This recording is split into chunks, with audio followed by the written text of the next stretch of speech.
So, ladies and gentlemen, you are welcome to our today's class. So, in today's class, we are going to look at the concept of protein purification. So, let me share my slides.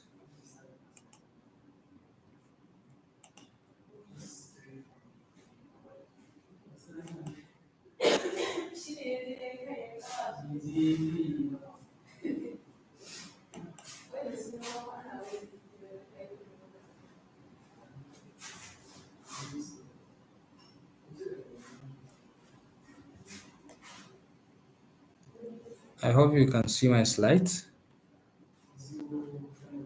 Can you see my slides?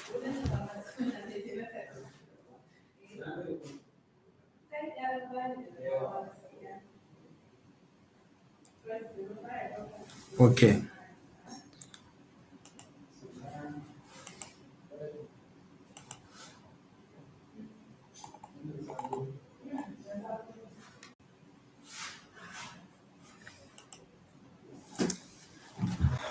So, ladies and gentlemen, you are all welcome. So, remember in our previous class, we have discussed about the protein structure and protein function. And based on the protein structure, we have talked about that protein is having a different level of structure. We have primary structure, we have secondary structure, we have tertiary structure, and then we have quaternary structure. And at each level, each of these protein structure has its own chemical bonds.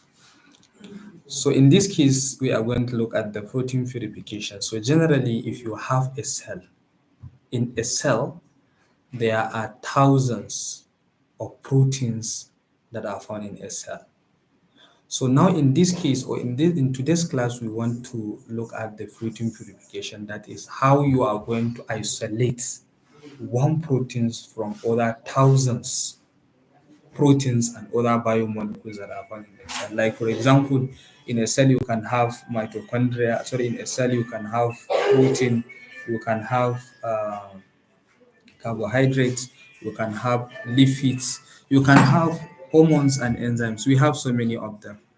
So in protein purification, we're just trying to see how one single proteins or one single biomolecules can be removed from all other uh, proteins molecules or biomolecules in general. When you say biomolecules, it can be carbohydrate, proteins, lipid. So in protein purification, we just want to see how a particular proteins, how a specific proteins of interest will be isolated. Yes. Like for example, let's say in a cell, like for example in a pancreas, we have a region where insulin is generated. So in protein purification, you can employ the process of protein purification to identify a particular protein and then isolate it from other proteins molecule or from other non-protein molecules. So a protein purification is like to isolate or extract a specific protein of interest from other biomolecules in a cell. So, so these are the content that we are going to look at in protein purification. We are going to look at salting out, dialysis, gel filtration, ion exchange chromatography, gel electrophoresis, isoelectric focusing, high performance liquid chromatography, which is known as PHLC, mass spectrophotometry, then applications of purification of proteins. So this is what we are going to look at. These are the headline or these are the content that we are going to look at in today's class. So, but the first thing we need to also introduce ourselves in terms of the other classification of proteins. So generally, from our previous classes, we said that proteins is actually a polymer of hundreds or even thousands of an amino acids, and these proteins are linked by a peptide bond. And of course, you can see clearly here, these are the peptide bond, and we have N-terminal end and we have C-terminal end. So usually the N-terminal end is usually found at the left, the N-terminal end, while the C-terminal end are found on the right. So how do we have this N-terminal and C-terminal? Usually the N-terminal, it means the amino acid, the amino group of the amino acid. That is the N-terminal end. And of course, the C-terminal end, it means that at the end of the protein chain. So the C-terminal chain is usually at the right, while the N-terminal is usually started from the right, from the left. So N-terminal change is starting from the left, and then the C terminal is ending at the right. So proteins have three basic classes according to their shape and solubility. So we have classification of proteins based on their shape and solubility, and we have three of them. We have what we call fibrous protein. An example of fibrous protein, we have collagen. Collagen. Then we also have globular proteins. An example of globular protein is myoglobin.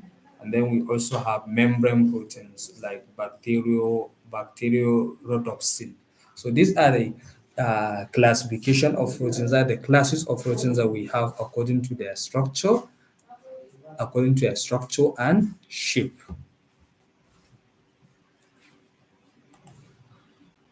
So let's look at the different classification of the proteins. So let's start with the fibrous protein. So what is a fibrous protein?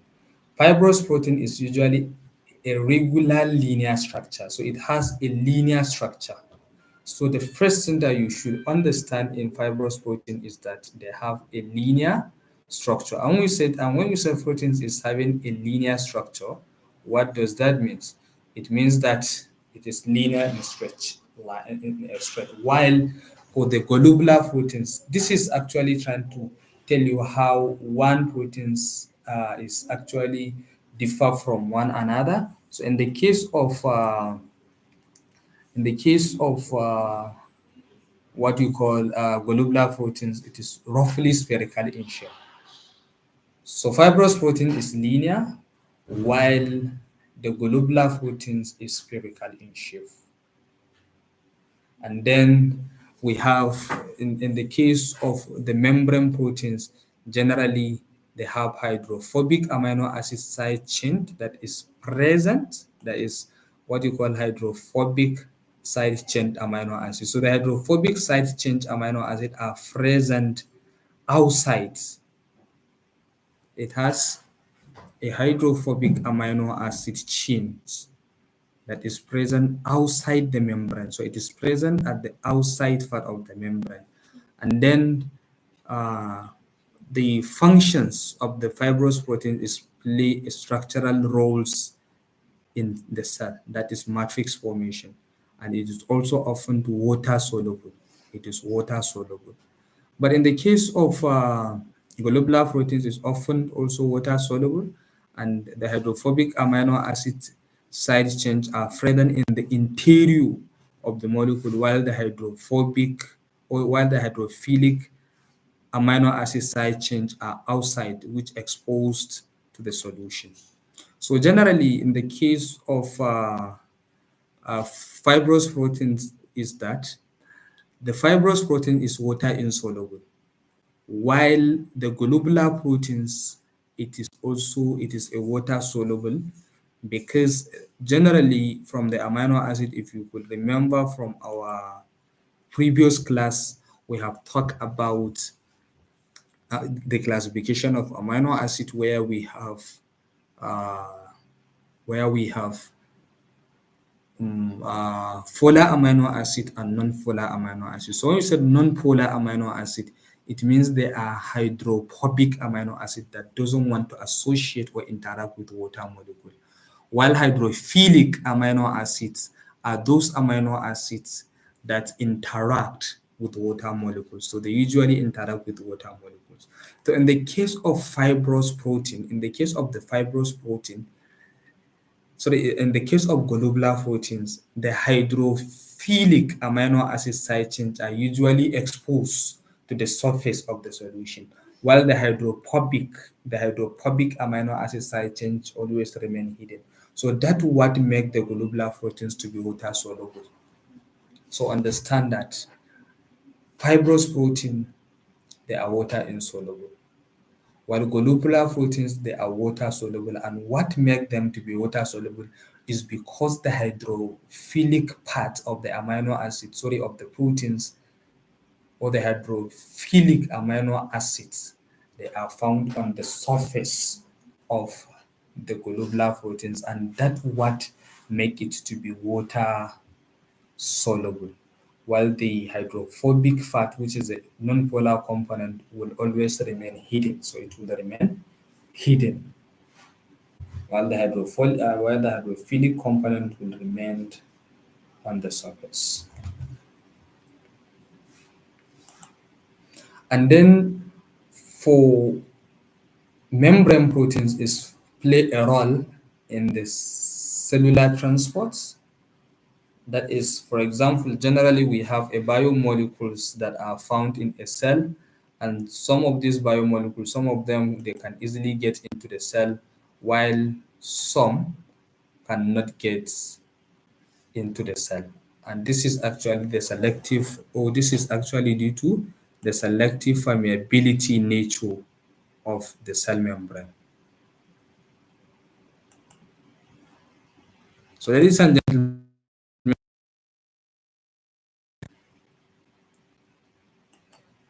I hope my voice is clear.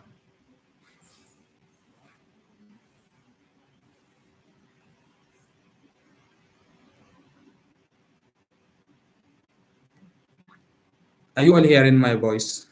Okay. So what I'm saying now, ladies and gentlemen, understand this as a basic differences between fibrous protein and globular proteins. So the fibrous protein, they are insoluble in water and they are linear, while globular proteins, they are spherical in shape and they are water soluble. And what makes them water soluble is because all the hydrophobic all the hydrophobic component of the non-polar amino acid are remain hidden or are remain inside the globular proteins, while the hydrophilic component remain on the surface. And then the main functions of the transport proteins is actually it played a role in the cellular transport. Like for example, generally we have a membrane, and membrane is what gives the cell selective permeability of what to get in and what to get out of the cell. So the membrane proteins are the proteins that are found on the membrane. They play a significant role.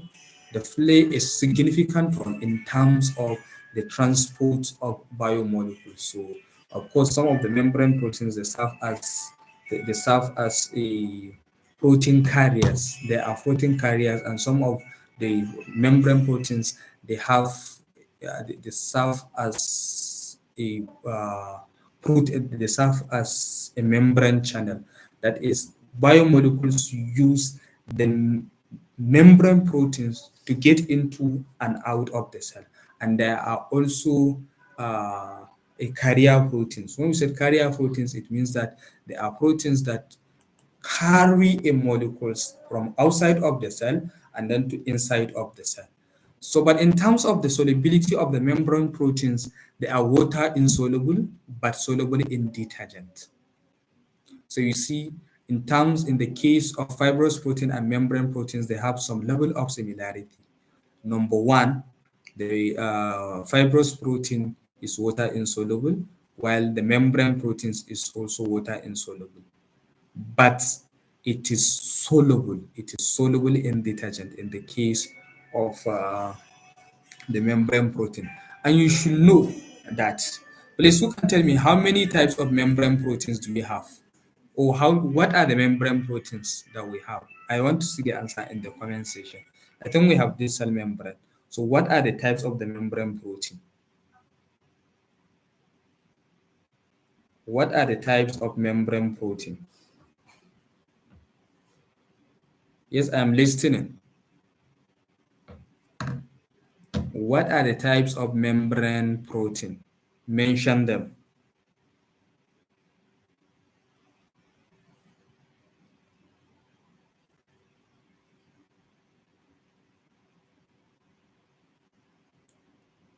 So nobody can mention. The types of membrane protein.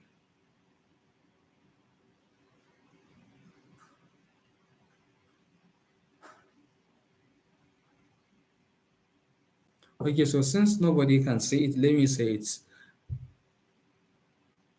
No. No, it's not enzymes, anchored protein, and receptors. No. Those one are the examples of the proteins. Excellent, Miriam. We have integral and peripheral proteins. These are the types of the proteins that are found in the cell membrane. So all of them, if you want to isolate, like for example, sometime, because the topics that we are trying to actually discuss is the isolation of the proteins. So you can isolate membrane protein. You can also isolate integral protein. So you can actually decide to isolate them. So it's integral and peripheral protein. So now let's so you see now we have different types of proteins and they have different functions. So that is why we need to understand these different types of proteins and also to understand what type of protein you are going to isolate.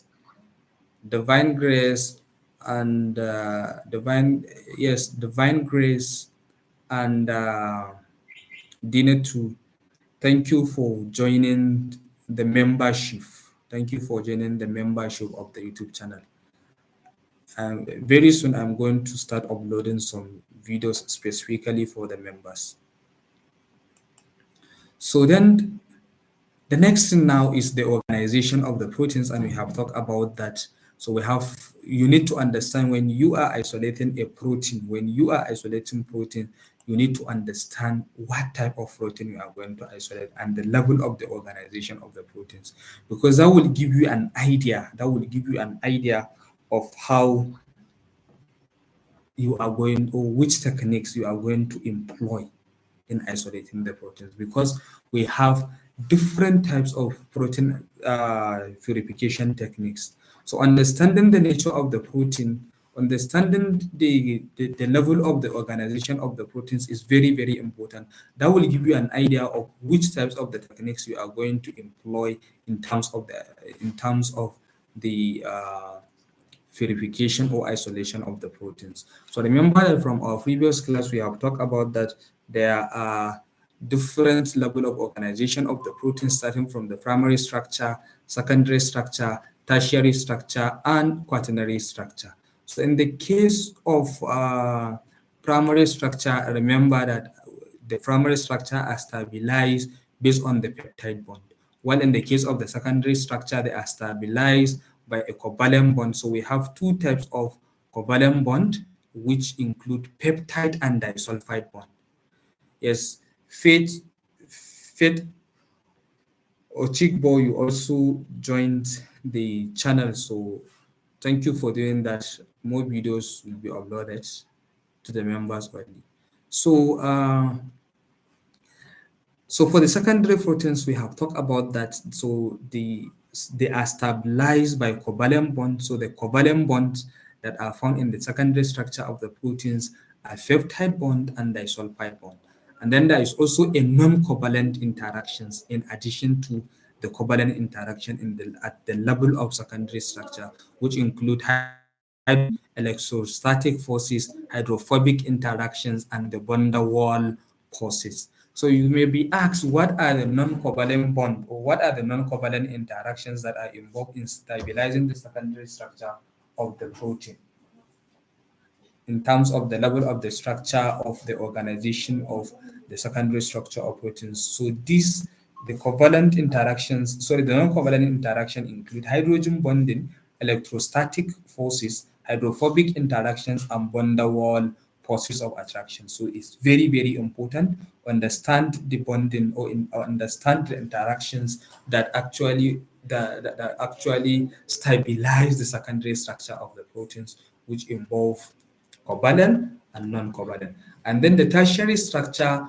are more complex form of the primary structure, but they are also stabilized by covalent and non-covalent interactions. But in this case, the covalent interactions may be from different amino acids. So in the case of tertiary structure,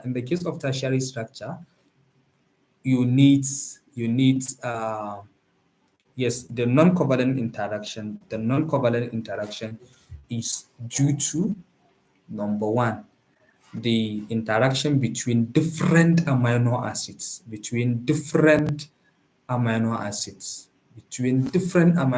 but in the same polypeptide chain, maybe from maybe amino acid at position 6 will now interact with that amino acid at position 101. So that what make the proteins to have the 3D structure. Look at it here, you can see clearly this is the 3D structure.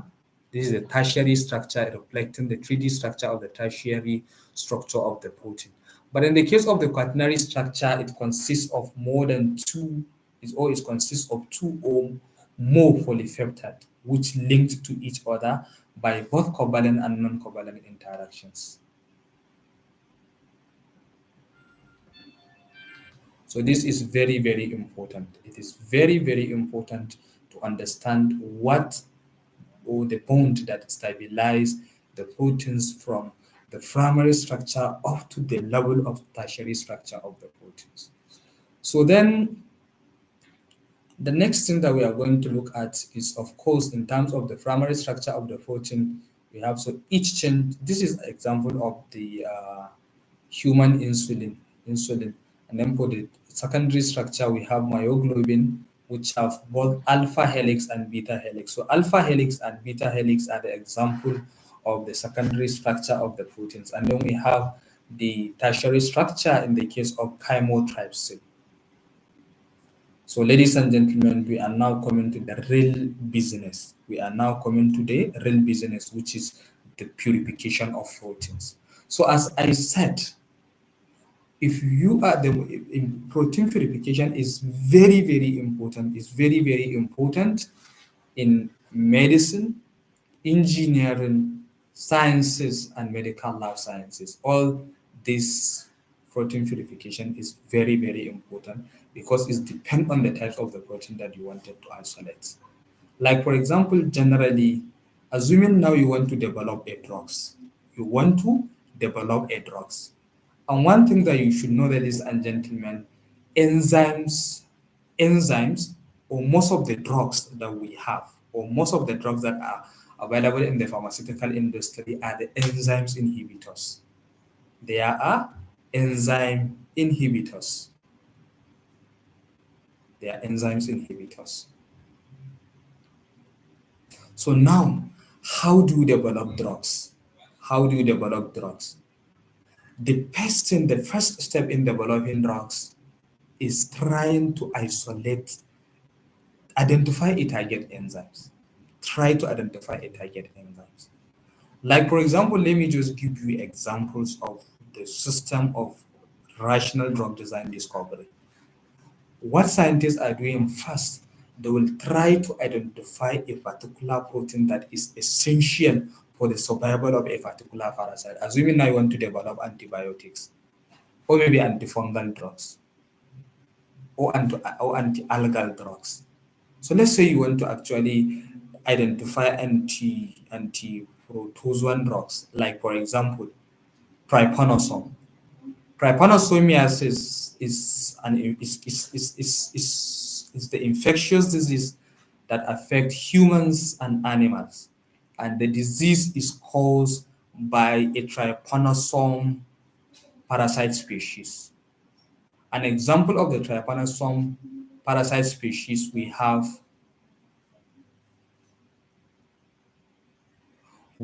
what you call Trypanosome brucei. We have Trypanosome convalescens. These are the examples of some species of the trypanosome that cause sleeping sickness called trypanosomiasis. So first, what we are going to do, try as much as possible to check maybe from the literature, is there any protein that is essential for the survival of the parasites? Or is there any proteins that actually help the parasite to invade the host? So you have to do that, because you can't just say that okay, you want to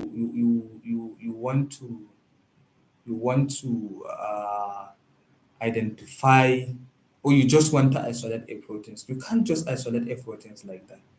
You can't do that. You can't do that. There must be a reason. You must set a reason why you want to identify a particular protein. Or sorry, why you want to isolate a particular protein. It's very, very important. But now the question is, how do you do the isolation, and how do you identify the proteins that you want to isolate? So that is why I'm now trying to give you this example. We have, like for example, in the case of trypanosome brucei. The scientists first try to identify a particular protein. We call the protein trypanosome alternate oxidase. Trypanosome alternate oxidase. So the enzymes is essential for the energy generation of the trypanosome. So, and remember, if there is no energy, or if a particular organisms cannot synthesize energy, that is ATP, so it cannot survive.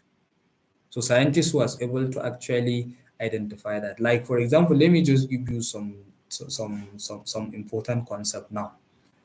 Generally, I am currently working in one area of fungal biology. I'm working with a parasite called called microsporidia, and it causes a disease called microsporidiosis. It causes a disease called microsporidiosis. And what is that microsporidiosis? It is a disease that affects both immunocompromised and immunocompetent individual. In fact, this disease, microsporidiosis, it is the disease that increase the crisis of so many diseases like cancer. Microsporidia increase the crisis of cancer.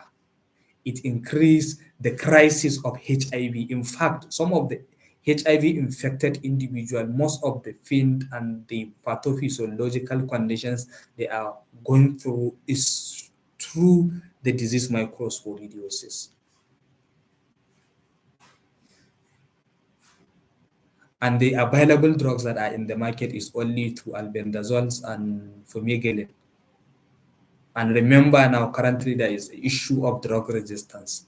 Most of the drugs developed, or most of the parasites developed resistance against some of these parasites. Against these parasites. So, but now the issue is, what is the next line of action? We need to synthesize, or we need to produce new drugs. So surprisingly, I was able to identify a particular protein from that particular parasite, and it is essential for the survival of the parasite. It's essential for the survival of the parasite. So what are we going to do? So first, I have to understand what are the nature of that protein. Is it in the primary structure? Is it in it is tertiary structure, or is it in a quaternary structure, or is it a protein at a secondary level structure? So I need to understand that proteins. Rukaya Al Amin and Sumaya Adam Muhammad, you are welcome for joining the YouTube channel as a member. You are welcome. So now you need to understand the types of protein that you want to isolate, the location and the type of the organism that have that same protein. So now I just told you that okay, I want to develop a drugs against microsporidia that will cure a disease called microsporidiosis, and I was able to identify the protein. So I was able to identify the protein that is important for the survival of that microsporidia. So it means that if I can get a compound that will block the activity of that particular enzymes in the parasite, it means that it can serve as a drugs, depending on the level of the clinical trials. Because developing or identifying an inhibitor or a compound that block a protein doesn't mean that you develop a protein, sorry, you develop a drug. Because there are so many level of clinical trials, 1, 2, 3, up to 4. And it takes like about 15 years to develop drugs.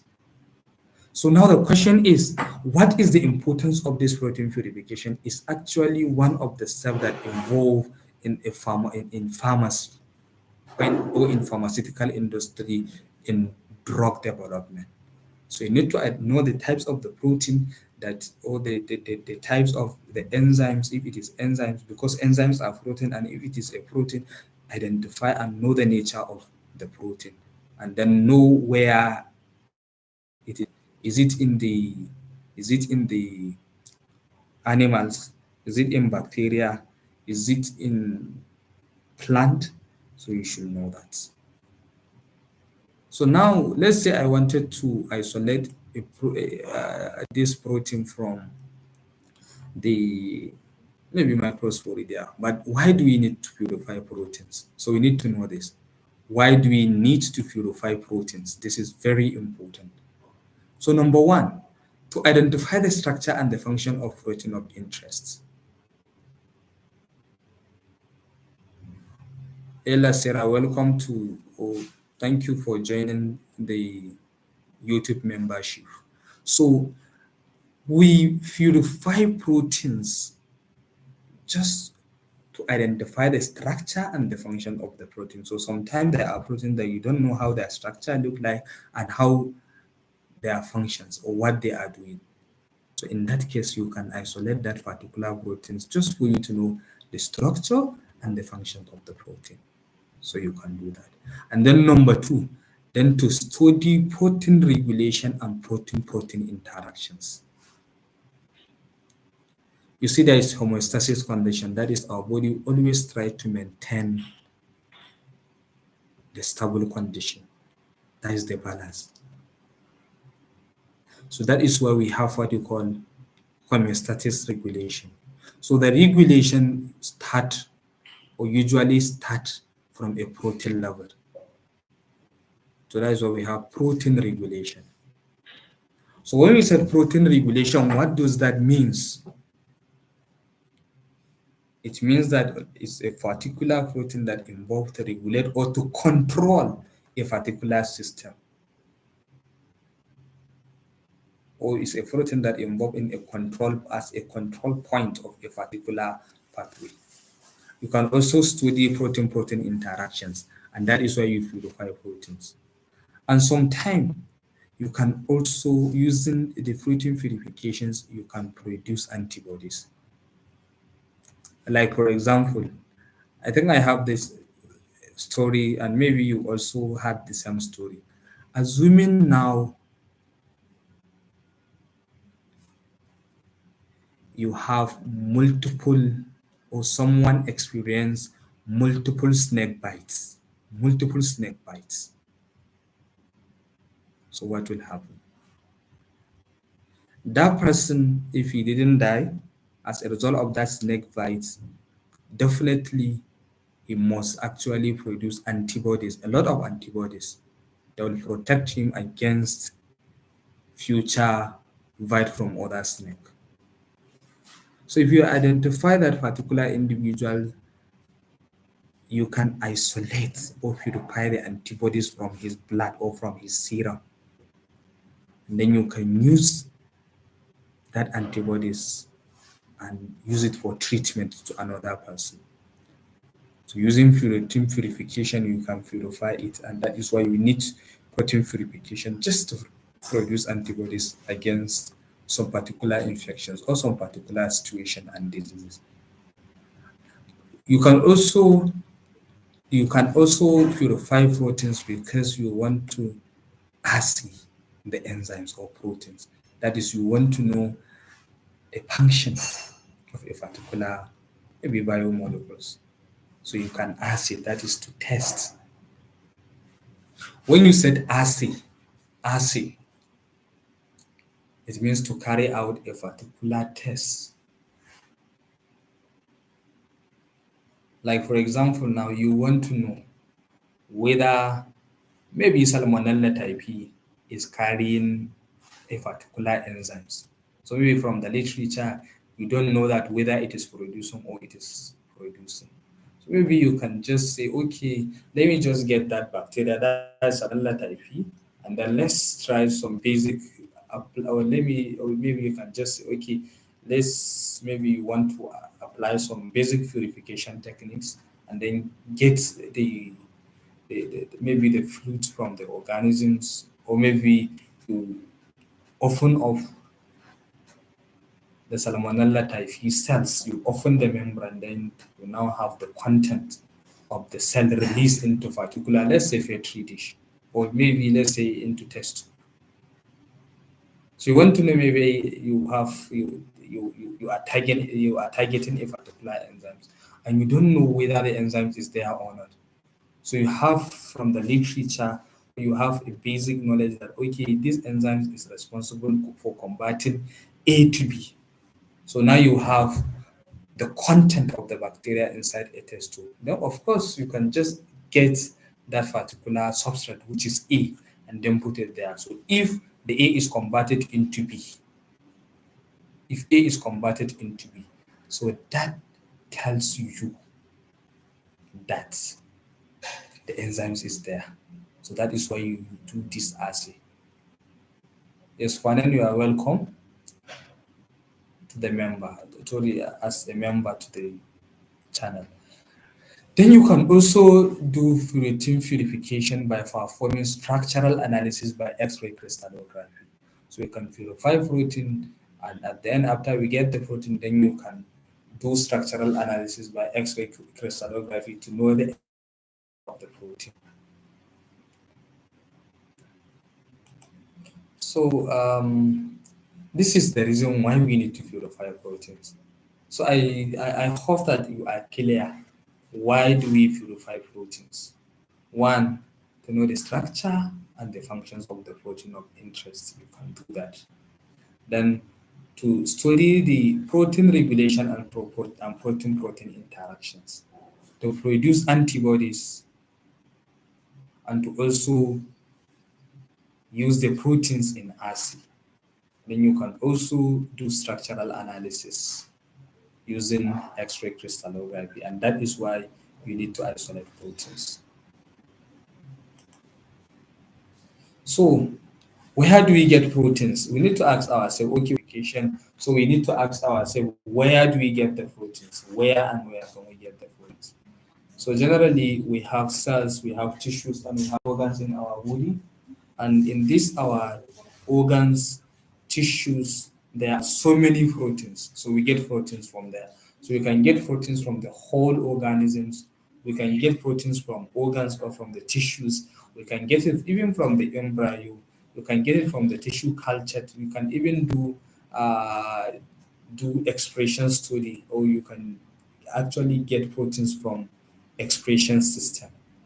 Yes, you can just get a gene, insert it into a particular organism, and then the organism will convert that gene into messenger RNA, then from the messenger RNA to the protein. So that is what you call.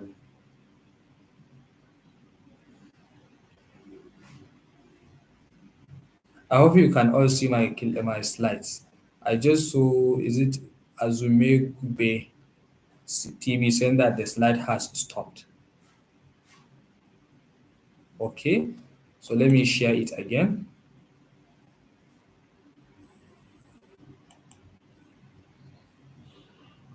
Let me share the slide again. So can you see the slides now? The slide is reading, where do we get the proteins?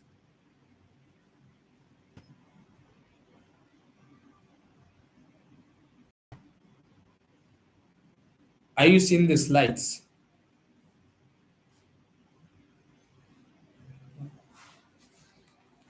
So let me share it again.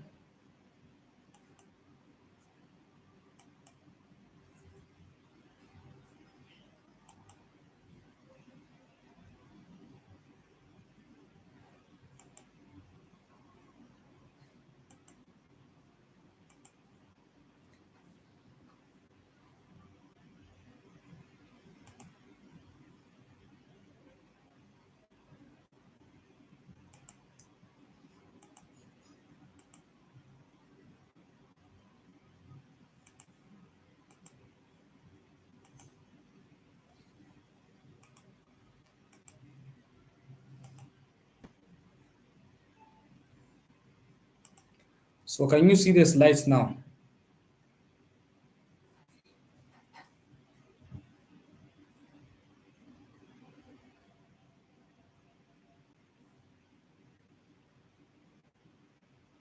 Okay. So now the question is, where do we get the proteins? Where do we get the proteins?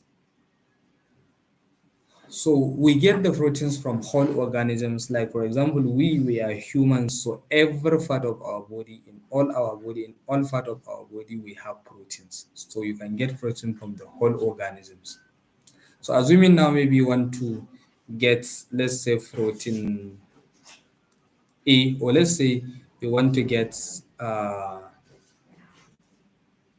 okay, someone is saying yes but not clear.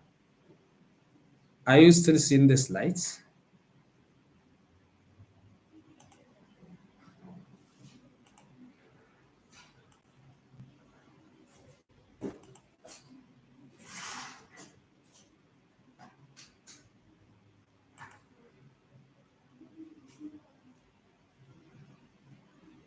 Okay. So what I'm saying is, where do we get the proteins that we are talking about?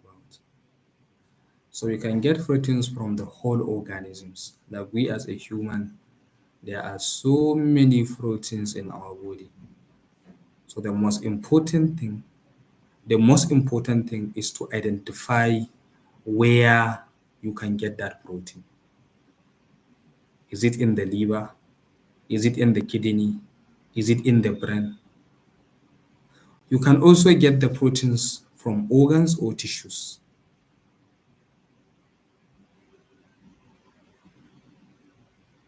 So we can get it from organs or tissues. Is it in the liver? Because sometimes, let me just give you this. You can also get it from the microorganisms. You can get it from microorganisms. Some proteins are there in the microorganisms. But let me ask you this question. Assuming now you identify that there is a protein in plants, and there is also a protein in animal, and there is also a protein in microorganisms. Which one would be the best choice to go for isolating the protein? Are you going to take the animal and get the protein from there, or you will use a plant tissue to get the protein, or you will prefer to go for microorganisms? Which one would be the best? Is it microorganisms, plants, or what? Which one are you going for? Okay, Amos say plants. Okay, then Abubakar Jalilat said animal, and then Faith also said plant. Then Mezube TV said microorganisms. So let me tell you, actually the best, if you have plant, animal, and microorganisms as a source of your protein, the best one is to go to the microorganisms. You need to go to the microorganisms. The reason why I said microorganisms, let's assume the protein is located in the liver in animal. So it means that if it is an animal, sometime you need to slaughter the animal and then you get the liver. Need to do that. An animal tissue, they are very hard. They are very hard. It's even very difficult to open them off and get the protein. It's very difficult to do that. So that is why sometimes it is always advisable to go through microorganisms, use microorganisms. Why is it that microorganisms is the best? Because sometimes microorganisms have lower generation time. You can even get the proteins in large quantity. In large quantity, you can get that because sometimes one microorganisms can divide into millions in one day. One microorganisms can be divided because their mitosis is very fast. They can easily divide. They have lower generation time. So one microorganisms or two microorganisms can easily be regenerated to produce millions of that the same microorganisms. And some of the proteins that are found in the microorganisms, there are extracellular enzymes or there are extracellular proteins. So maybe you just need to add maybe some substrates in the culture medium. They'll just start excreting the protein, then you purify it. So it's simple. It's the best always to go through or to use microorganisms in isolating protein, provided that the microorganism is having the protein. Because for animal, you have to slaughter the animal. It's a tedious work, and then for plants, they are highly rich one in phenolics compound in phenolics and also quinone compound, which can even some time before you even reach to the level where you are going to isolate the proteins, it will denature your proteins. So the three-dimensional structure of the proteins will also be lost completely. It means that if the three-dimensional structure is lost, it means that the functions of the protein is also lost completely, and that is what you call denaturation. That is what you call protein denaturation. So what is the best thing to do? Always go through use the microorganisms. But if it is there only in plant, so you have to use the plant. But it is very difficult and tedious to use plant in terms of isolating proteins. And always we want our proteins to be isolated intact. We need the proteins in the intact form. We don't want anything to destroy our proteins during isolation. We want at the end, after isolating the proteins, then you will undergo or you will continue with the downstream application. Maybe assuming you want to isolate the proteins and use it for drug development process. For drug development process. So what are you going to do if you want to use it for the drug development process? Then the best thing to do for the drug development process is to make sure that the proteins it is in intact form and it is in active form so that you can use the protein to test for the different compound and see which of the compound will bind to your protein. So you need it in three-dimensional structure. So these are the sources or these are the places where we can get enzymes or proteins from whole organism, from organs or tissues, from embryos, from tissue cultures, then from expression system, protein from expression system. Because sometime, when we say protein from expression system, what do you need to do in terms of the expression system? The simplest thing or the easiest thing that you are going to do is that you can just go through from your hair, you can isolate the DNA and get the gene that you want. Like, for example, let's see, that is what most of the pharmaceutical industry are doing. Remember, there is an insulin injection, adrenaline injection, oxytocin injection. Where do you produce oxytocin? Where do you produce adrenaline? Where do we produce insulin? Insulin is produced in the pancreas. So what I want to say actually is that the the pancreas we are talking about, where the insulin is actually located. Is it that if anytime that you want to get insulin, you need to get someone, or you need to get someone, or maybe dead person, or when you get someone dead, is it that it's when or you need to slaughter another human being before you isolate insulin or before you get insulin? Because insulin is human that produce it, and we use it now as a drugs. So now you want to produce insulin. How do we produce insulin in the pharmaceutical industry? Are they killing people to get the insulin? to get the pancreas harvested and then get the insulin from there? Or are they killing animals?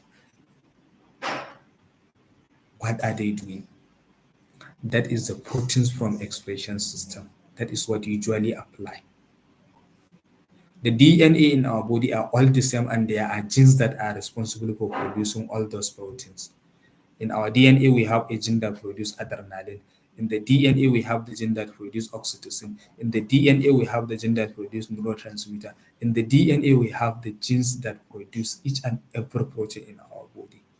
So that is why sometimes it's even the best way to go if you want to get a protein in its three-dimensional structure and you want to produce it in large quantity, it's better to go through expression systems because you can just easily isolate the DNA, identify the gene, amplify the gene, and then you get the gene into a vector, and then you inserted the vector into a living organisms, and that vector will make the protein for you. So after it make the proteins, then you can isolate it. So that is what happened.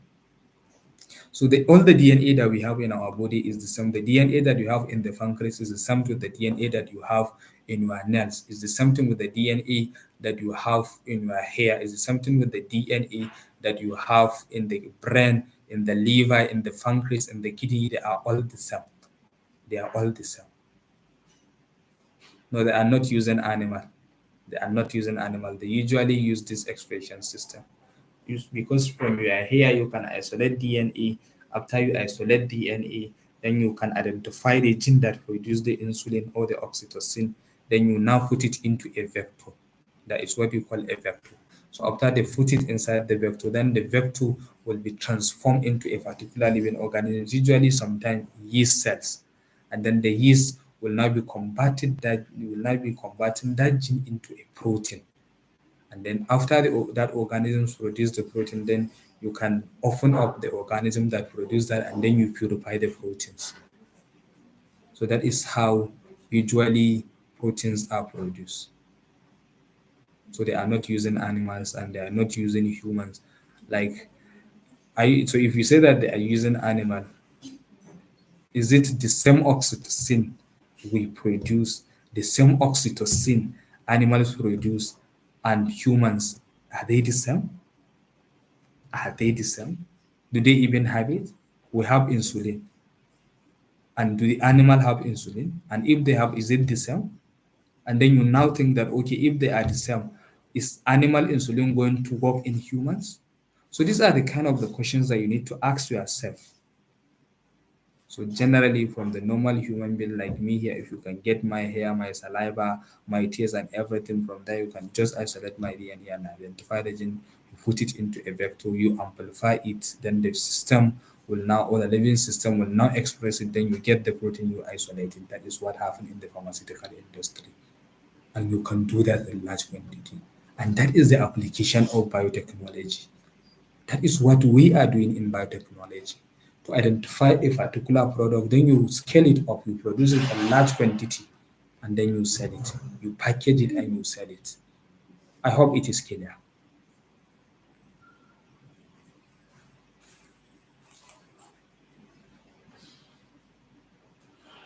So we have steps in protein purification. We have steps in protein purification. So if you want to purify proteins, there are steps of protein purification. And these steps include solubilization of protein, which include homogenization, centrifugation, and filtration. These are the steps that are involved in protein purification. So, and then the second step, we have stabilization of proteins. Then after stabilization of the proteins, then the next thing is isolation of the proteins.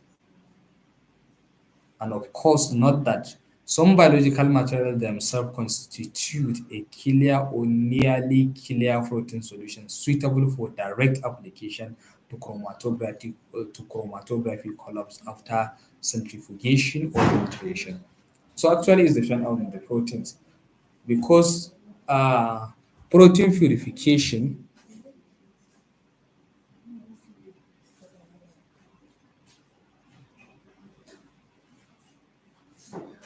So the protein purification technique is not dogmatic. It's not dogmatic. When you say it's not dogmatic, it means that because we have different types of protein, so it doesn't mean that if you are going to isolate protein A, protein B, C, and D, you are going to follow all these steps. No, no, it's not. So what is the problem? The protein purification steps of protein A, B, C, and D might not be the same. It depends on one, the location of the proteins. Second, the nature of the proteins.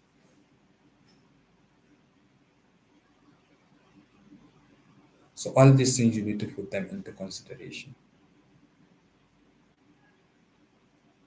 Like for example, these steps that we set, let's start with the solubilization of protein. Let's say that the protein that you wanted to isolate is in the is in uh, mitochondria, the mitochondria of the liver cell. Is a mitochondrial protein that is found in the liver cell. So how are you going to do it? How are you going to do it? So the first thing is you slaughter or you get the organism that have that particular protein. If it is animal, then you get the animal. Then you slaughter the animal. Then you remove the liver. After you remove the liver, you remove the liver. Then after you remove the liver, then you now homogenize. And there are different homogenization techniques. The homogenization techniques that you use in homogenizing liver will not be the same with the homogenization techniques that you are going to use for plant cell. The homogenization techniques that you are going to use for the microorganisms will not be the same with that of the plant and the animal homogenization because they are two different tissues. Sometimes you can use pestle and mortar. Sometimes you can just even use enzymes to open off your cells. So first, you need homogenization. You homogenize. After you homogenize, you break off the tissue. After you break off the tissues, then you get the cells. Of course, a liver is an organ. So you homogenize. After you homogenize, you will get the cells. And after you get the cells, you have to open up the cell. Look at it first. Let's say if it is a bacteria, if it is bacteria, that is the BL21 expression system. If you use expression system for the protein. So the first thing is actually you have the bacterial expression system, and that is where your protein of interest is. So then the next thing is cell lysis to release protein. So you have to lyse the bacterial cell. So what do we use to lyse the bacterial cell? Bacteria have cell wall. They have cell wall. So there sometimes you can use an enzymes. Like for example, we have xylinase, pectinase, because we have pectin. And bacteria they have cell wall. So in that cell wall, they have pectin, they have cellulose. So you can have cellulase enzymes, pectinase enzymes, xylinase enzymes to break up or to lyse the cell. And once you lyse the cells, then the content of the protein content from the cells will be released. So after the release, then what next? Then the protein of interest, after it's lysed, then the next thing is lyse cell matter. Then you will now apply it into what you call nickel NTA agarose belt. So you will subject it to what you call gel electrophoresis. Gel electrophoresis, although it depends on the types of the protein. It depends on the types of the protein. Because when you said affinity chromatography, nickel NTA agarose agarose affinity chromatography is that maybe you have an idea of the proteins, then you now have a ligand that when you apply the proteins as it is passing, because of that ligand, the proteins will bind. and all other components of the bacterial cells will be eluted, will go down, while the protein of your interest from the bacteria.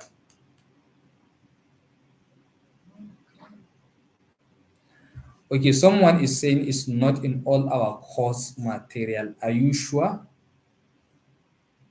Oladunni, Adiola. Are you sure it's not in your course material? So maybe you wanted me to share the course material for you so that you will see it. Should I share it?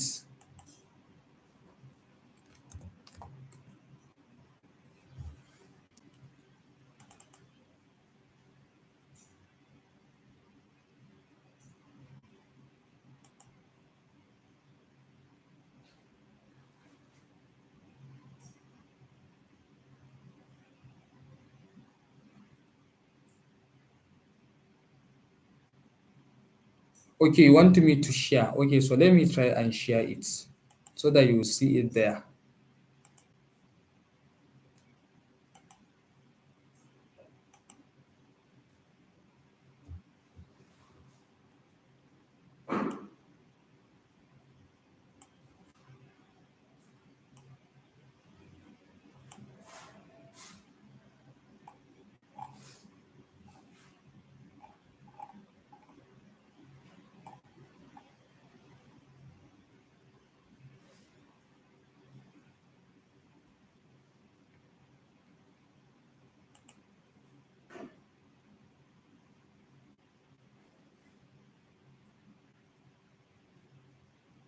So maybe I don't know, you don't need elaborate explanation to understand the content. You just want to me to also be as summary as it is there. You wanted to know the application. Let me just share it so that at least you will see it there.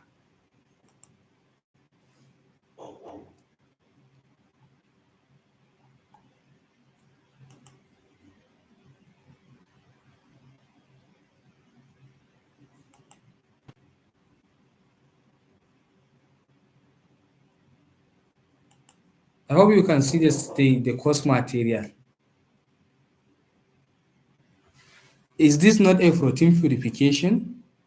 The first step to purify protein, after which is amino acid composition is need to be determined. Let me show you all this thing that we are doing is there.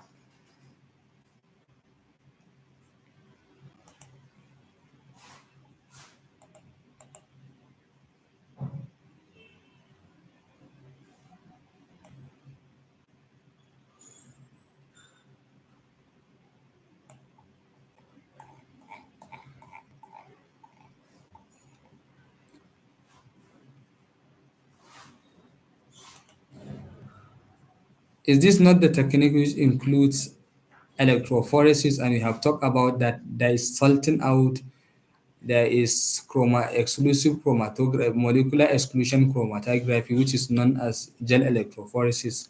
There is ultracentrifugation. There is also homogenization.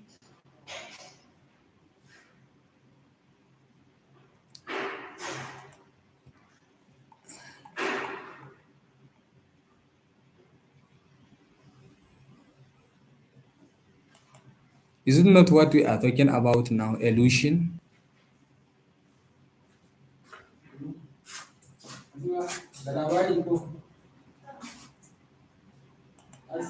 So this is actually the course material. Salting out, I think, yes. So there is even determination of amino acid sequence, peptides. There is all this thing. I think for the secondary structure, quaternary structure, we have talked about all that.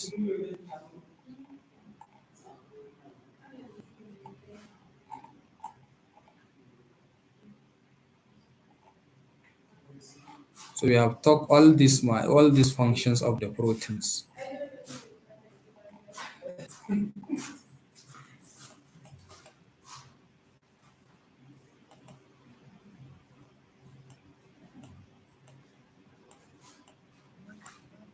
Yes, I'm just trying to show you all what we are seeing. purification of proteins. There is protein purification one and two. So I just wanted to see the two.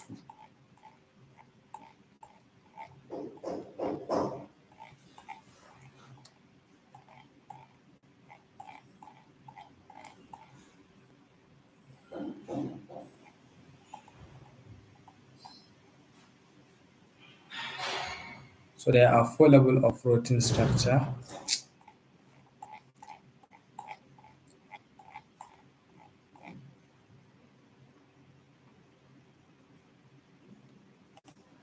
So I think you saw it. So you don't need the details. If you don't need the details, just let me know. I'm just doing it so that for your sake, at least, even if you are reading, so you should understand that, okay, you are doing this because of this, you are doing this because of this. Because if you see the material, they just only mention salting in, salting out, gel electrophoresis, uh, and so many other things. So let's tell me, what do you want now? Do you want the brief there, the brief explanation? I am asking.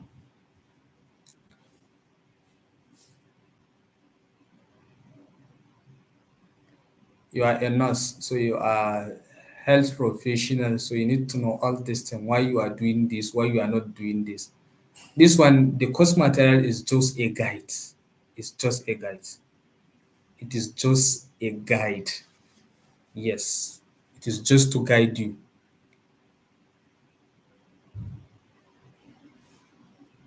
And I think if you check all this, and we have done all this, we have done all this in relation to the protein structure. And I think maybe after today's class, we are done with proteins, and then the next thing we are going to look at, I think, is lipids. Then after lipid is enzymes.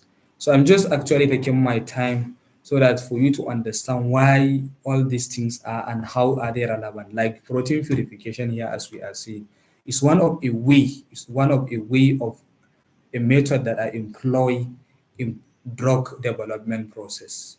Not drug development process, so many other things. So now they are saying gel electrophoresis and size exclusion chromatography. Do you know the principle behind it? It's a technique that is used in general sciences.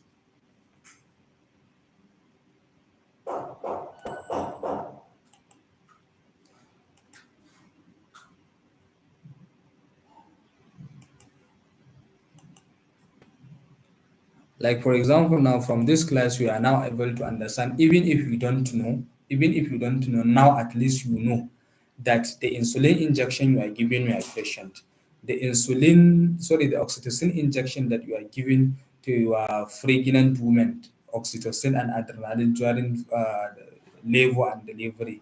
At least from this class now you were able, but at least you are able to now understand how you are going to get that. So I'm doing it with sincerely, to be sincere to myself. I know that you are a nursing student and you need the knowledge.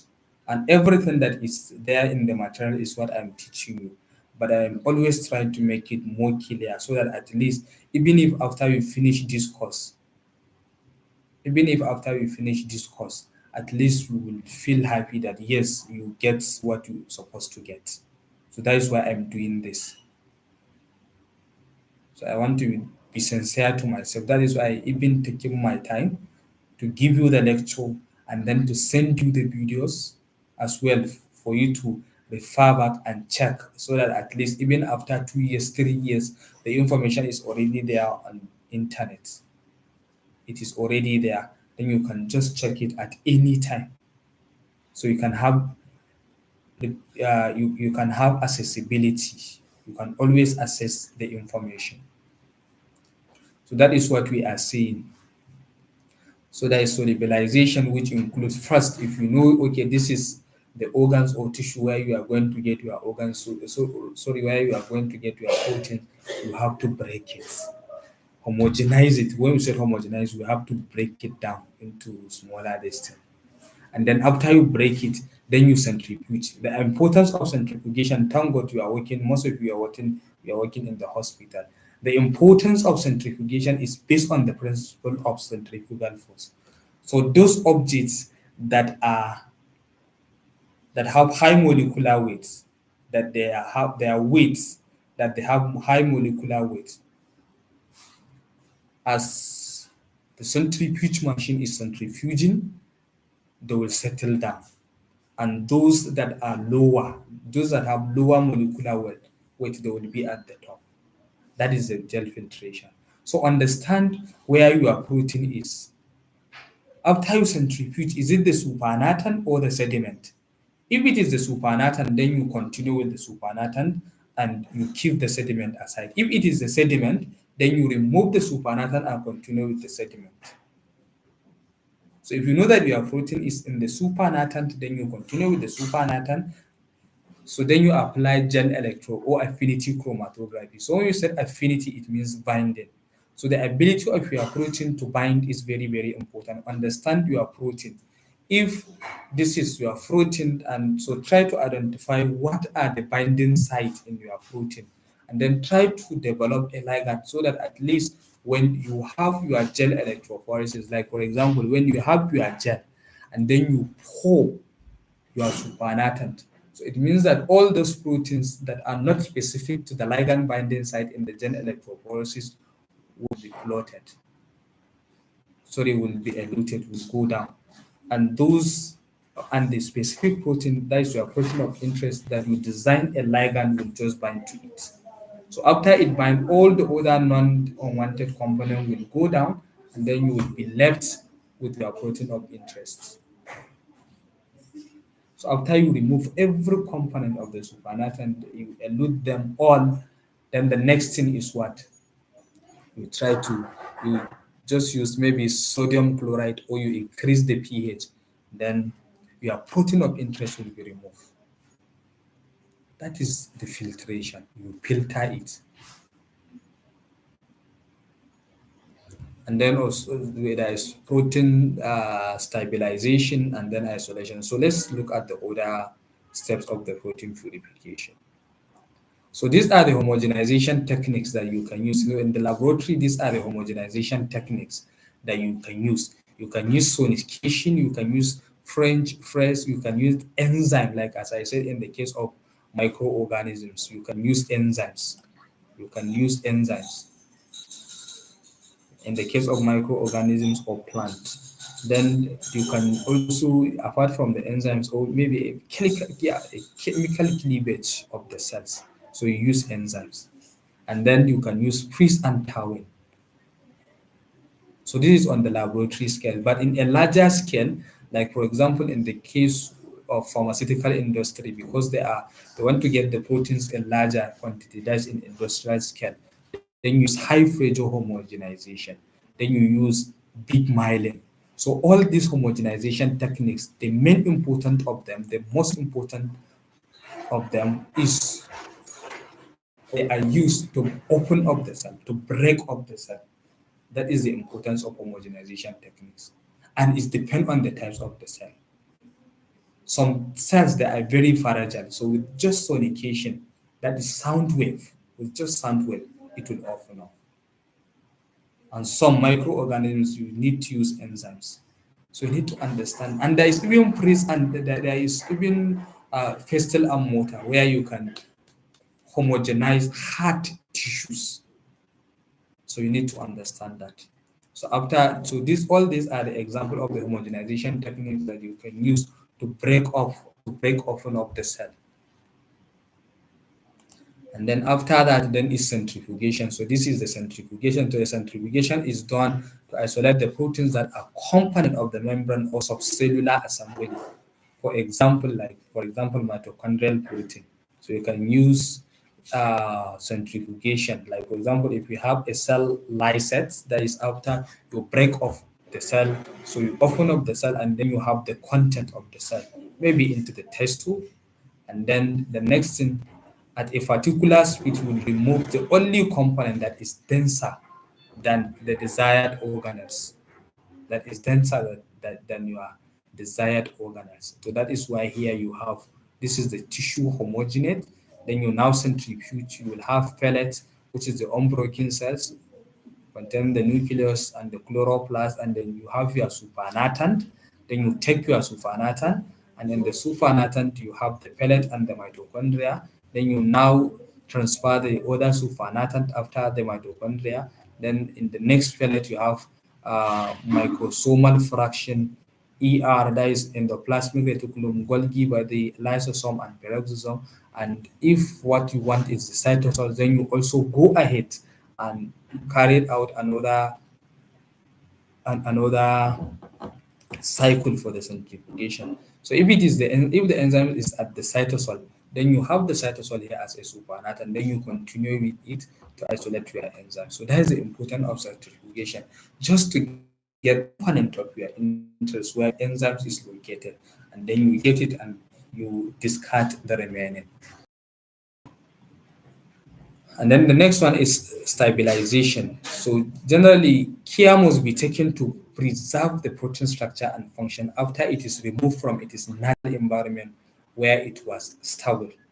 So you have to be very careful. You have to be extremely careful. That is why you need to stabilize the proteins. So how do you stabilize the proteins? One, try to prevent denaturation or loss of function. So proteins are placed in buffer solution at or near their native pH. So they need to put there. And remember, the major functions of buffer is to prevent the slight change in pH. So because you remove the proteins from their natural environment, so you need to use a buffer system that will prevent the loss of the protein function, because you need the protein in this requirement. And then temperature. Protein purification is usually carried at low temperature, sometimes approximately at 0 degrees centigrade. While at 0 degrees centigrade, because usually the enzymes or the protein is inactive at 0 degrees centigrade, and that is why you need it at this temperature. So while some proteins are thermally stable at high temperature, so you need to understand the temperature of the protein or enzymes, and then use a 0 degree centigrade so that the enzymes is inactive or the protein is inactive. And sometimes, because in the cells that you want to isolate your enzymes of interest, there are a lot of protease enzymes. When you said protease, it means that they are enzymes that chop or degrade proteins. They degrade the protein. So what are you going to do there? You need protease inhibitors. So you need to add protease inhibition and the retardation of microbes that can destroy proteins. So generally, if you have proteins or if you want to isolate proteins, because microorganisms are everywhere and they can easily contaminate your isolation system. So if there is that happen, then you have to provide a system that you are going to retard the microorganisms from getting into into your isolating system. So usually you can use sodium azide. So sodium azide usually inhibits microorganisms. So it protects your isolating system from attack by microorganisms. And then the next thing is the isolation of proteins. So generally, method of isolation of proteins differ from one protein to another. That is why I said it's not dogmatic. So what are the procedures? First, there are the characteristics. So you need to look at the characteristics of the protein. Is it that what are the solubility of the protein? So based on the solubility of the protein, you can use salting out. That is precipitation techniques. You can precipitate your protein using maybe ammonium sulfate. You can precipitate your protein. How do you precipitate proteins, or how do we call, or what do you mean with salting out? It means that all the proteins, assuming now after you open up the cell, so you have protein component and then you have non-protein component. Okay, someone is saying that he can't see my slides, so let me check, let me try and share it again.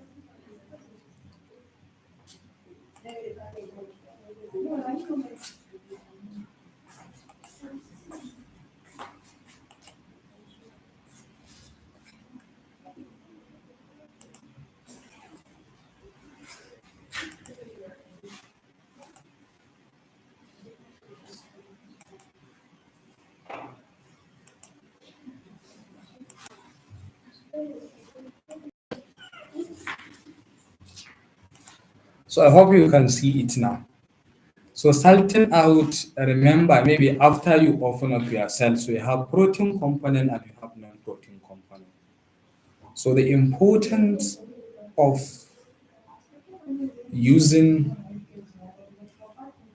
ammonium sulfate is to separate protein component from non-protein components, and that is salting out. So after you remove protein component and the non-protein component, then all the non-protein, because what we are interested is protein, so you remove the non-protein component, and then you continue with the next step, and there is a molecular size. So generally, after your protein is precipitated, it usually go along with some component with some nucleic acids and the salt itself. That is the ammonium sulfate. It binds to the protein. Then you now undergo dialysis. You now undergo dialysis. And what is the importance of dialysis?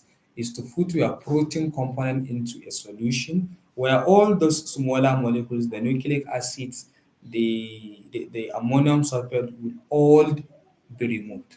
So after you do that, then you now have pure proteins. All you have is a pure protein.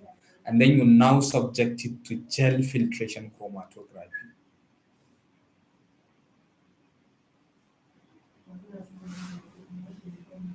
So you subject it to gel filtration chromatography, and that is depend on the size. Because when you say gel filtration chromatography, gel filtration chromatography, please understand this very, very important. It's based on the size of the protein. It's based on the size of the protein. So generally in gel filtration, you need to know because in gel filtration we have a bit. We have a bit where usually the protein or the molecules get into the bit. So if you have the bits, if you have the bits inside the column, so the proteins that are smaller than that bit, they will sink through the bit. While those proteins that are larger than the bit, they will move side by side. They can't get into the bit. So that is why the proteins that are larger in size than the bit, they will be elute first. While those that are sinking or that are going through the bits, they experience some retarding force. They experience some retarding force, and that will delay their movement. So that is why it's important to understand the types of the protein, the size of the protein. So if you know that your protein is lower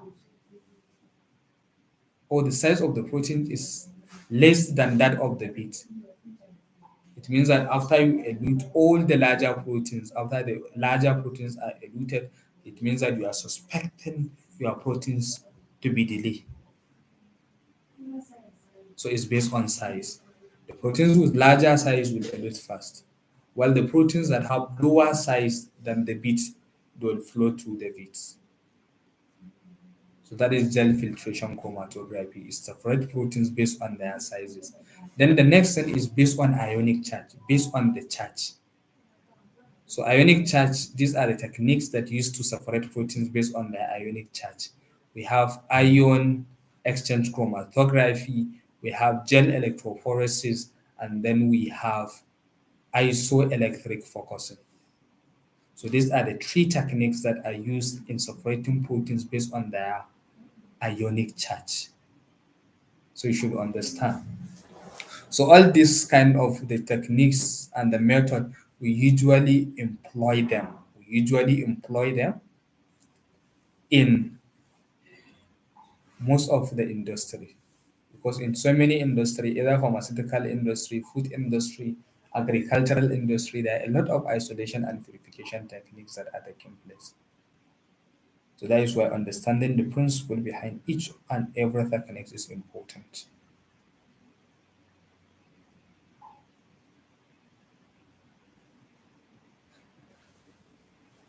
So then the next one is based on binding affinity. So affinity chromatography is used to separate molecules based on their binding. So, ladies and gentlemen, these are the techniques, and this is their detailed explanation.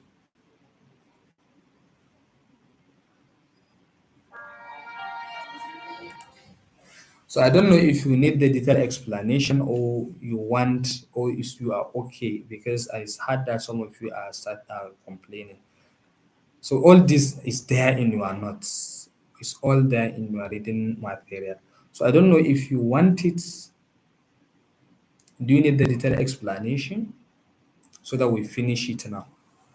Or you are okay with this brief description? I'm waiting for your response.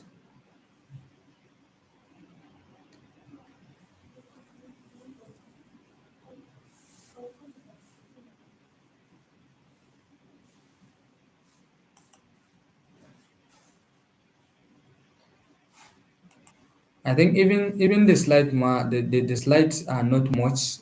I think in the next three slides we are going to finish. So let me just continue. So the next thing is solubility. So we have salting in and we have salting out. So most globular proteins tend to become increasingly soluble as the ionic strength is raised due to the addition of salt. So their solubility tends to increase. So the phenomenon is known as a salting in of a proteins. So it means that in a salting in, when you have a globular proteins, then when their ionic strength is increased due to increase or due to addition of salt, then the proteins or the globular proteins tend to be solubilized more. And this is what we call salting in of a protein. So if you are adding salt, and as a result of that adding salt, you are increasing the ionic strength of the solution. So it means that if you have a globular protein, then the solubility of the globular proteins will be increased. So that is what you call salting in. And then we have salting out. As the salt concentration increases, so this leads to diminishment of electrostatic attraction between proteins molecule by the presence of abundant salt ion. So this phenomenon is known as salting out of proteins. So the concentrate or the salt concentration at this or at which protein precipitate differs from one protein to another. So see, the most important thing, you know, that when you are adding the salt, when you are adding the salt, when you are adding the salts have positive charge component and then the negative charge component. So what that salt does is actually try to remove all the water components, all the watery component from the protein, and then allow the protein to be precipitated. So salting out is one of the most common used method of protein purification. And we usually use ammonium salt. The ammonium salt is usually used or is mostly used as a reagent. Why? Because it has high solubility and it has high ionic strength. And that is why ammonium salt is usually used in salting out. You see, remember when we say salting out, I told you when we have protein component and non-protein component. So when you add ammonium salt, so it will allow all the protein component to clump together to precipitate and then segregate or remove all the non-protein component, and that is salting out. And it is one of the common methods that is used in protein purification. And then the next thing after this is the molecular size, that is dialysis. So you see, in this case, after you have the precipitated proteins, so the proteins can be separated from a smaller molecule, such as salt, such as salt dialysis through a semi-permeable membrane, such as a cellulose membrane with pores. So remember, this is like a dialysis bag. We call it dialysis bag. where you will put your proteins. And of course, remember, during the salting out already during the salting out, some of the salt are binded or are already bound with the proteins. So how are you going to remove those bounded salts and some other smaller molecules? That is why you use this dialysis. So you place your proteins in a dialysis bag, and then the protein mixtures is placed inside the dialysis bag, which is then submerged in VOFA solution. So you put it into a dialysis bag, and inside this there is a VOFA solution. Then you submerge it. Then the molecules having dimensions significantly greater than the 4 diameter will be retained inside the dialysis bag. That is the protein of interest. And then the smaller molecules and ions that are capable of passing through the folds of the membrane will diffuse down to their concentration gradient and emerge into the solution outside the bag. So that is how you remove the smaller component, that is the non-protein component that are bound during precipitation or during salting out. So that is the importance of the dialysis. And then the next thing after dialysis is gel filtration chromatography. And remember, it's based on molecular size. So look at it. These are the bits that I'm talking about. So you have your protein and your bits. So if you understand here, you can see that those rates, they are larger than the bit. So as a result of that, and the one that are in blue, they are smaller than the bit, so they are penetrating or they are passing through the bit, while the rate, because they are larger in size, they will elute first. And that is why, look at them here. The ones that are red in color, they are eluted. The ones that are red in color, they are eluted first. Then after that, then the blue one, that is the one that are smaller, the one that have smaller size, they will be delayed. So that is why they are also known as molecular exclusion chromatography. That is gel filtration, and it's also it made up of a stationary phase and a mobile phase. So the stationary phase is the one that contains the porous beads. So example of the porous beads that are used in stationary phase, we have Cephadex and Cepharos. And then for the mobile phase, we have a VOFA. An example of the VOFA that are used in the mobile phase, we have tetrahydrofuran, chloroform, dimethyl form, formamides. These are the examples of the gel filtration chromatography. So it's based on size. Those that are smaller will be delayed. Those that are larger in size than the bit, they will be eluted. So example of the ferrous bits, we have Cepharex, Cepharos, and Cephadex. So ladies and gentlemen, this is the end for this lecture. So there is also a lecture on the inside what do you call it? I think you can see it from these slides.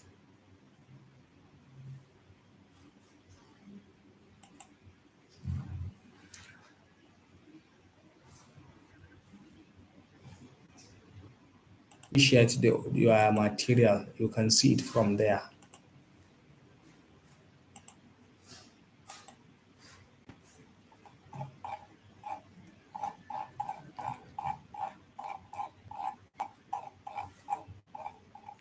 So the termination of amino acid sequence of a protein or peptide. So after you isolate your protein of interest, you already have your protein. You already have your protein, so you can determine the sequences of amino acid or the amino acid sequence of the proteins. That what are the proteins that are present in that amino acid. So I think for this one, I'm going to share a video for you.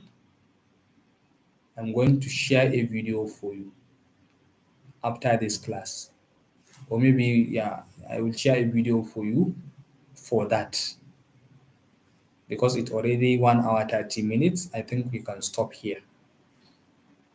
So ladies and gentlemen, thank you for today's lecture, and of course, try as much as possible. As I told you, we are going to have your assignment maybe tomorrow or today, group assignment, I'm going to share it with you. And it may require you actually to make sure that if you are doing the assignment, I don't want you to only rely on this material. I want you to be using some of the explanation that we use from our lectures. Because if you use only this material or you go from the internet, you just copy it from there, I would know that maybe you didn't do the assignment the way it's supposed to be. Because I realize that so many of you would just go to the internet to copy and paste. So I don't like that kind of assignment. I want you to first read. I might not need too much notes. I don't need that too much note. Just do what you understand. If I realize that you just copy it from the internet, seriously, you are on your own. Just based on what you understand, based on your understanding, do the assignment like that. That is what I want. Do the assignment. Watch some of the videos, relate it with the reading materials, and then you use it. You don't need to go and because all this thing that I'm doing is just to increase the chances of passing your exam. Is to increase the chances of passing your exam. So make sure you do that. Thank you. So thank you. I think this is the end of the lecture. So if there is any question, ask. And if there is no any question, then we can call it a day. So any question?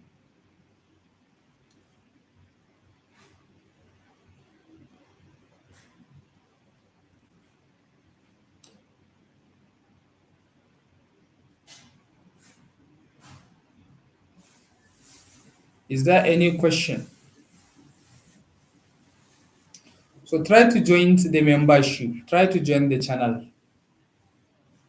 You can register as a member. So try to do that. For those of you that did not join as a member.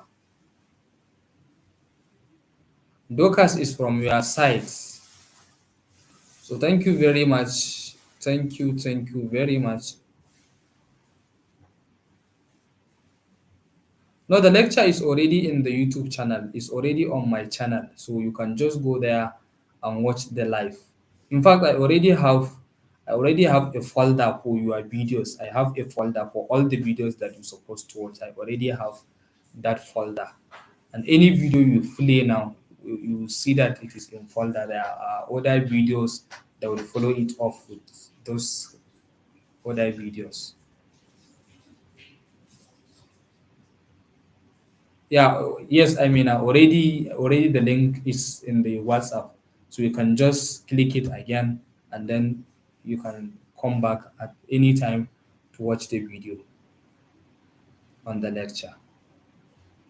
So I think if there is not any questions, thank you, and bye.